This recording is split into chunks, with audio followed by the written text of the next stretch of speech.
Boa tarde, um prazer estar aqui com vocês.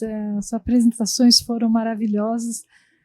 Como sempre, né, a gente aprendendo bastante com cada coisa. Eu falo que é muito gostoso participar desses eventos, é uma troca de conhecimento infindável. E esse tema de reciclagem de Second Life, eu tenho um carinho muito especial, nós estamos trabalhando nisso há algum tempo atrás, já maturamos, e tivemos a grata oportunidade de, conhecer empresas, né, como o David, que foi lá antes da gente começar o projeto, conhecemos vocês no início, e a grata oportunidade de ter a oportunidade de estar estudando, pesquisando esse assunto, que nós estamos com um projeto aí, que, gente, um conhecimento fantástico, é um dos projetos assim que eu falo que trouxe tanta coisa boa de aprendizado, porque essas novas tecnologias é um mundo de aprendizado. Né? Imagina a bateria Chumosky, que foi em 1849. Vinha, sem muito. É uma bateria ótima, tem tudo, mas não tinha tanta inovação. E chegou assim, várias tecnologias dando um banho. Então é um assunto que eu amo falar, adoro mesmo. As apresentações foram excelentes, parabéns aí, todos eles. Aprendi bastante, adorei a sua apresentação, não sabia disso tudo. Que coisa fantástica, parabéns, viu? Olha, que legal aí, muito legal mesmo. Eu quero abrir para a plateia, alguém gostaria de fazer alguma pergunta? Pois não? Nascimento? Oi, José Antônio do Nascimento, sou consultor independente, especialista em mobilidade elétrica. Eu teria, na verdade, duas perguntas, Fátima. Pode fazer. Ok. Bom, a primeira pergunta é, a gente tem um histórico aí da reciclagem da bateria de chumbo ácido, que num primeiro momento era um problema sério, né, ambiental, principalmente pela questão do chumbo e também pela questão do ácido. Hoje, isso se transformou, na verdade, numa oportunidade de negócio. Né? A Moura, por exemplo, montou uma fábrica de reciclagem de baterias, né? E ela reaproveita 100% da bateria, né, que não é mais utilizada nos veículos. Pelo que eu pude enxergar, a tendência também é essa para a bateria de lítio, independente se ela é de cobalto, se é de ferro fosfato. Né? E fiquei muito feliz com a apresentação do David, né? Sobre o aproveitamento aí já de cerca de 95%. Né? Porque essa sempre foi uma pergunta que eu sempre tive que responder nas minhas discussões. E isso se transformou num negócio viável? Essa é a primeira pergunta. A segunda pergunta é para o Arthur. Né? Questão da desmontagem de veículos, isso indo até além da questão da bateria. Você pegar, por exemplo, o retrofit de veículos, que é a transformação de veículos a combustão, diesel, gasolina, para o elétrico. Você vai ter aí sobrando, por exemplo, toda a parte do motor diesel, do motor a combustão dos veículos que eram a combustão. Né? Vocês também estão trabalhando com esse tipo de situação? Porque esse motor está amarrado ao veículo no documento. No momento em que eu faço a transformação dele para o elétrico, é dado baixo desse motor. Então, ele pode ser vendido normalmente, porque o motor está lá em condições de uso, pelo menos em 99% dos casos. Né? Mas aí também não entraria na questão do crédito de carbono, em que, por exemplo, esse motor ele vai continuar poluindo em outro lugar. Né? Então, é isso. Vou passar para o David primeiro, aí depois o Arthur. Obrigado, Nascimento, pela pergunta e pela participação. O negócio de reciclagem de baterias já é uma realidade, inclusive além, né, das fronteiras do Brasil. Europa já faz isso economicamente viável. Tá? Então a resposta é sim. Nosso negócio principal hoje é a reciclagem, só que aí você deve estar se perguntando, mas como que vocês conseguem manter o negócio se ainda nós não temos carros elétricos? Né? E de fato, o meu maior desafio hoje é o volume. A minha planta hoje ela suporta 50 toneladas de baterias e dificilmente eu chego aqui a 20. Tá? Então eu estou ali com minha capacidade menor, e aí você fala, tá bom, que tipo de bateria? As demais, como foi dito pelo Martim, baterias de lítio estão na nossa vida em várias dimensões, né? Celular, fone de ouvido, eu brinco que as baterias de lítio elas estão tanto no fone de ouvido ao avião elétrico, literalmente. E hoje, por exemplo, a Energy discute temas com empresas que estão trabalhando o eVTOL, né, voo vertical, né, veículos de voo vertical.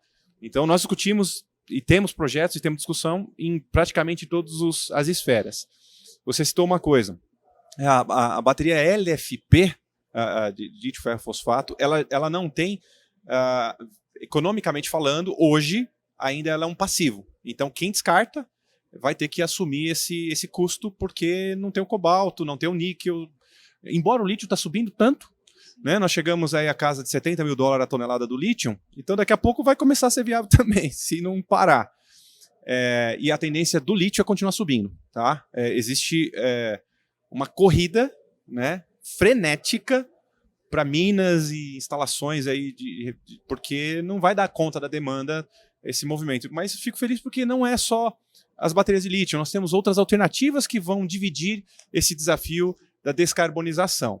Mas então, respondendo, tá? É viável, já está acontecendo. Hoje, nosso negócio baseado principalmente em eletrônicos, mas olhando para as baterias dos veículos elétricos aí já com bastante carinho. Boa. Do meu lado aqui, quando a gente fala do retrofit, a gente tem primeiro um desafio legal, que é você consegue dar baixa desse motor, né? Você desvincula ele daquele chassi, tecnicamente ele está disponível para venda. A questão é que criou-se um problema com a lei do desmanche, que é o único ente autorizado a vender uma peça usada é um centro de desmontagem quando há a explosão total desse veículo. Então eu precisaria dar baixa no veículo para poder ter autorização da venda daquele motor. Esse motor ele pode ser dado em trocas. Então eu tirei desse veículo e eu vou dar uma troca de um motor novo ou até de um usado. Tem um desafio pequeno, legal, na comercialização aberta desses motores e a gente está trabalhando nisso. A gente está falando a gente está aproveitando o Renovar, que foi aprovado recentemente, da renovação de frotas de caminhões e ônibus, para revisar alguns pontos dessa lei do desmanche, para permitir exatamente esse tipo de coisa, porque não é um motor ilegal. E você não vai destruir todo um veículo por causa do motor, ou do powertrain, né? Então, primeiro ponto é isso, tem um pequeno desafio legal. O segundo ponto é que o reuso desse motor não caracteriza a existência de mais um caminhão. Você está melhorando a manutenção de um caminhão já existente. Então, você não está ampliando as emissões. Você está melhorando as emissões em dois sentidos. Primeiro, o caminhão que vai receber esse motor estava com problema, provavelmente com altas emissões. Então, você tecnicamente está falando que ou ele está igual ou ele está reduzindo um pouquinho. Mas o principal é que esse caminhão que está quebrado não vai ter que fabricar um novo motor para atender ele. Então, há sim ampliação da redução de emissões quando você destina um motor de retrofit a outro caminhão. Martin, quer complementar? Retrofit a gente tem um gargalo muito importante, né? No momento que não existe uma legislação que acompanha.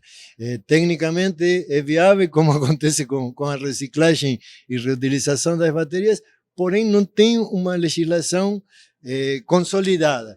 Existem diversas resoluções que, se você tem a sorte que o funcionário do Detran consegue ter o mesmo entendimento que você conseguiria legalizar. Porém, a gente tem conhecimento que há muitas conversões no Brasil que ainda não conseguem legalizar. Mesmo a própria reciclagem das baterias de lítio, né? Você tem a resolução CONAMA, mas ela é uma resolução antiga que só cobre, que é obrigatória a reciclagem de baterias chumbo-ácido e níquel-cádmio, e ficou lítio, né?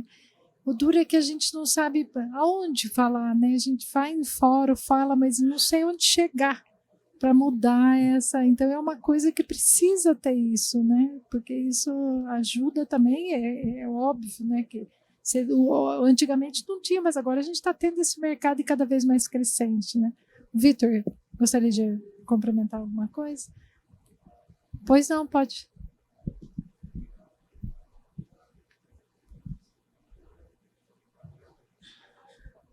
Só com relação ao que o Martim mencionou na questão do retrofit. é que até algum tempo atrás o pessoal tratava o retrofit como mudança de combustível.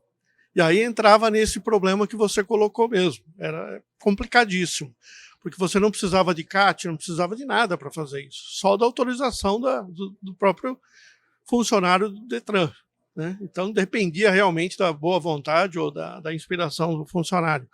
Mas a partir do momento em que começou a utilizar a parte de mudança do sistema de tração, aí passou a ser regulamentado, né? E com a responsabilidade técnica de quem está fazendo isso. Ele tem que ter a autorização para emitir o CAT, né? Então isso realmente favoreceu a questão do retrofit aí. Obrigada. Tem mais uma pergunta lá atrás? Uma pergunta? Boa tarde, é Maurício Casares da Universidade de São Paulo. Pergunta para David. Você comentou que sua empresa, neste momento, também trabalha com baterias de celulares, baterias de pequeno porte. Eu gostaria de saber como que vocês fazem essa captação de todas essas baterias e se tem algum conhecimento sobre alguma política ou alguma ação para que as cidades tenham postos de reciclagem, porque, por exemplo, hoje eu tenho vários equipamentos na minha casa que não consigo jogar fora porque tem baterias ali. Eu sei que não é certo jogar no lixo, então, mas também não tenho outra opção, tipo, claramente onde que eu vou colocar essa bateria. Então, poderia explicar um pouco sobre isso? Obrigado. Sim, ótima pergunta. É de fato um dos maiores desafios que nós enfrentamos hoje. O Martim apresentou um slide aqui, uma informação muito interessante, que em torno de 2% dos eletrônicos no Brasil hoje são reciclados. Então, desses 2%, uma pequena parte dessa cadeia organizada vai para mim. Hoje nós somos ali, oficialmente, né, da Green Electron, que é o braço de logística reversa da BINI, que é a Associação da Indústria de Eletroeletrônicos, a Indústria Brasileira de Eletroeletrônicos, mas hoje nós operamos em 6 canais. Hoje nós estamos batendo na porta do sucateiro, batendo na porta das grandes indústrias, enfim, é um desafio, é um esforço enorme que nós temos que empreender para fazer. Então, uma parte, porque hoje nós só trabalhamos, a Energy Source só trabalha com a bateria. Então, eu dependo, por exemplo, quando essa bateria está agregada ao eletrônico, eu preciso de alguém que vá fazer o trabalho, que é a descaracterização desse eletrônico. Então, quando tem uma Apple ou uma Samsung, que são empresas sérias e responsáveis, ela já tem um trabalho mais desenvolvido para isso. Mas é uma pequena fatia e o desafio ele se torna grande por conta disso. Nós estamos discutindo em todos os níveis, tentando ajudar isso com tecnologia, então desenvolvendo uma plataforma de software para ajudar a organização desses canais. Temos os grandes gerenciadores de resíduos sólidos e aí a parte de eletrônico operando conosco, mas é isso, é assim que hoje a gente responde a esse desafio, mas tem muito trabalho pela frente. Fazer um pequeno complemento. Eu vivi muito, através de JR Diesel, como Octa e outros projetos que eu me envolvi, os outros desdobramentos da reciclagem, e você começa a entender por que alguns materiais funcionam extremamente bem no Brasil, como alumínio, e outros não tão bem como vidro. E a grande questão no final, e vale para o alumínio e vale para o caminhão, é valor agregado.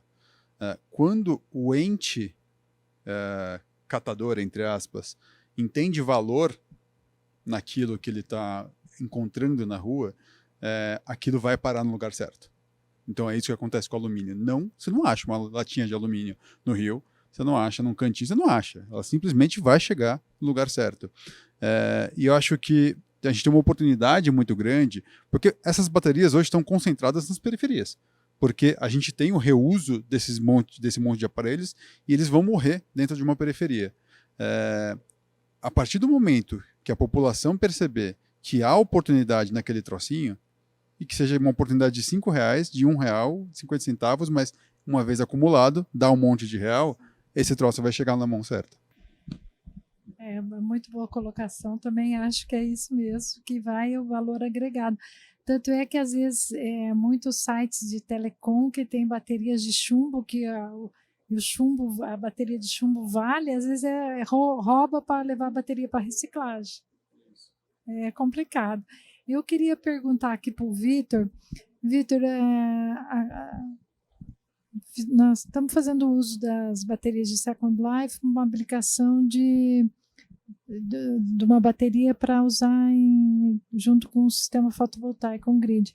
Você vê outras aplicações, por exemplo, eu estava pensando aqui que a gente tenha muita coisa, por exemplo, você tem patinete, você tem bike que está vindo aí com essas monte de coisa fora, essas baterias vão começar a morrer tudo, vai precisar de outras baterias. Você acha que seria viável essas baterias de Second Life para essas aplicações? Qual a sua visão? Depois eu abro aqui para alguém mais querer comentar também, fica à vontade. Essa é uma pergunta bem interessante, né, Fátima? Que a gente também vem sempre o valor agregado, né? Que realmente que está na moda, assim, as palavras são as energias renováveis, storage, essa aplicação, tudo, né? Mas realmente tem esses outros mercados que estão crescendo, né, num ritmo muito grande e que também pode ser aplicado, né? Aí, vamos dizer, para você tirar a bateria, fazer um uso no menor porte, aí tem aquela dificuldade que a gente colocou, desafios, né? Que é o tamanho e as diferentes químicas, né? Quando você põe em veículos de menor porte, o alojamento dela, o local que ela fica, né? Às vezes é muito restrito, foi desenhado para aquele fim. Mas a gente também sabe que, por exemplo, as baterias, por exemplo, do Renault Zoe, que são aquelas pilhas cilíndricas, né? Do Tesla, tudo. Então dá para você recondicionar elas e fazer um uso numa segunda aplicação. E dessas aplicações levíssimas, eles também têm como diz o David muito bem, né? Não é uma sombra e água fresca, mas é um ritmo menos acelerado, uma condição mais favorável, né, para a bateria durar mais, né? Então acho que tem sim, e não só também, né, para sistemas fotovoltaicos, né?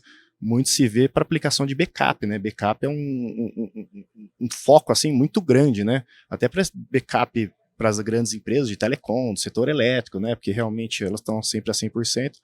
Mas também para esses no-breaks que a gente tem em residencial, sabe, em comércios, todos esses pontos assim, que a bateria tem que operar geralmente lá por 30 minutos, 1 hora, né? Eu estava pensando justamente nisso, esses no-breaks pequenos, né? Então realmente ainda tem esse mercado, né? Difícil competir com as baterias chumbo ácidas, né? Principalmente por causa do valor, né?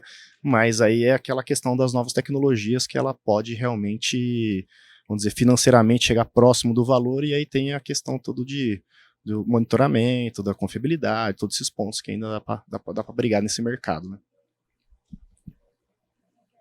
Alguém que gostaria de comentar, complementar? Acho que depois o Martins também. Boa colocação. Nós tivemos aí a experiência durante alguns anos, inclusive tivemos a bateria sendo reutilizada no próprio veículo convertido. Então rodou uns 2, 3 anos, o Júlio dá um C3, foi um dos corajosos, precisava de coragem para fazer isso, mas o legal é que deu certo. Isso, foi lá, fechou num evento que foi a primeira vez que eu vi o Martim, foi lá que eu conheci o Júlio e nós fechamos um pack lá pro carro dele, o carro Citroën, porque ele fez um trabalho incrível, né? Ele converteu o carro para baterias de chumbo, primeiro fez toda a telemetria. Colocou sensor no carro inteiro, fez a telemetria, jogou tudo para a nuvem, e aí depois ele queria ver a experiência com a visão já de reuso também, porque eu viajei com ele, inclusive estivemos na Califórnia, falando com o Geru Garcias, quem conhece esse segmento sabe, e foi muito legal essa experiência, e nós fizemos uma bateria, Raul, pro carro do Júlio, era um pack de 8 volts, enfim, nós tivemos nessa jornada várias aplicações malucas. Tá? Eu falo malucas porque hoje a gente entende um pouco mais dos riscos que a gente acabou assumindo. Teve até prancha de surf com baterias de segunda vida. Mas a experiência e a seriedade, a responsabilidade foi nos mostrando um caminho mais conservador e mais seguro. Então, fizemos sim alguns experimentos, mas a nível comercial mesmo, nós ficamos só com as baterias estacionárias. Dentro do processo de classificação, quando a bateria ela meio lá classe B, C, que já não... aí só serviria para um backup de energia. Isso quando a gente não tinha reciclagem. Hoje, por ter a reciclagem, a gente não arrisca. Então, se a bateria é classe C, já vai para reciclagem direto, entendeu? A gente não assume esse risco. Então, o que eu queria comentar é precisamente isso, que como o Vitor estava falando, que ainda estamos evoluindo com os algoritmos, evoluindo com controle de carga e descarga, resistência interna e tal, eventualmente essas baterias, num futuro próximo, quando a gente conseguir desenvolver um pouco mais essa triagem de baterias, uma bateria de um caminhão vai poder ser utilizada num carrinho de entregas, ou um robozinho de entregas desse que a gente está vendo hoje na internet. Então, vai ter muito mais Second Life do que a gente enxerga hoje como oportunidade. É um mundo de oportunidades. Se a gente for a pensar, é um mundo. Você gostaria de... Uma outra coisinha que eu queria que ficou da minha apresentação, quando a gente falou no trio de cientistas que colocaram a bateria de lítio primeiramente na pesquisa, logo no mercado, e 40 anos depois foram reconhecidos. No mesmo momento, quando eles estão sendo reconhecidos por aquele esforço há 40 anos atrás, eles hoje estão desenvolvendo a bateria de estado sólido com materiais gratuitos, sódio, vidro, materiais que estão na natureza ao alcance da mão. Então, os desafios são muitos, as oportunidades são impressionantes. Com certeza. Bom, nós estamos chegando aqui no final, dá para o pessoal falar. Então, gente, cada um dá um pitchzinho final aqui. Bom, eu como sempre, eu já criei essa hashtag, mas essa não criei não, eu emprestei ela de alguém, eu não sei de quem. Tem sim no Brasil. Tá? Tem no Brasil reciclagem de baterias, segunda vida, está acontecendo desde 2016, então não vamos olhar, né, o ecossistema não pode olhar mais para a bateria como um problema. As baterias elas são a chave dessa transição energética, é através delas que hoje nós podemos armazenar energia limpa e renovável, descarbonizar as nossas frotas, nos dar mobilidade através dos nossos dispositivos móveis, e ela nos permite uma visão de economia circular. Né? Como poucos outros itens podem, as baterias sim podem hoje atender de uma forma totalmente sustentável as nossas necessidades. Eu acho que o David colocou bem, né, que realmente ninguém se fala mais em desenvolver uma nova tecnologia que você vai descartar de uma vez, né, usou e descarta. Então acho que o tema realmente está bem importante, né, e acho que foi bem legal esse painel que mostrou que estamos preparados, né, tanto a indústria quanto o centro de pesquisa, o Arthur aqui com uma empresa que consegue ter rastreabilidade de tudo, todo o conhecimento do Martim ali, também dos processos, né? Então acho que mostrou que a gente está preparado e temos toda essa capacitação aqui no Brasil para evoluir nesse tema e contribuir cada vez mais, né? Para a mobilidade elétrica vai ser importante para todo mundo. Acho que fica também, a gente está no evento de Smart Cities, como que isso é não só necessário, mas é uma super oportunidade, né? A gente está falando de ter o veículo, os aparelhos que preenchem nossas cidades como minas urbanas. Então, você tem muito isso. O Detran hoje tem 4 milhões de veículos armazenados em seus pátios sem nenhum tipo de solução. Então, a gente tem muita coisa para explorar dentro disso e consegue gerar oportunidade para só o nosso mercado. Se ele estivesse endereçando todos os veículos, a gente está falando de 215 mil novas vagas de trabalho. É muita coisa que tem que acontecer nesse mercado ainda, mas é sempre baseado na oportunidade de negócio.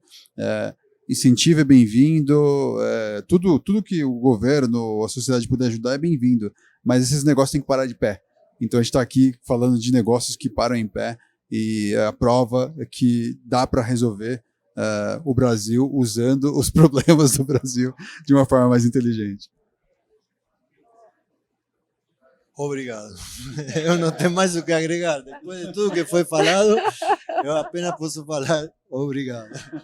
Ai, pessoal, obrigada, viu? Foi um prazer grande estar aqui com vocês, tendo essa oportunidade riquíssima da gente estar debatendo aqui.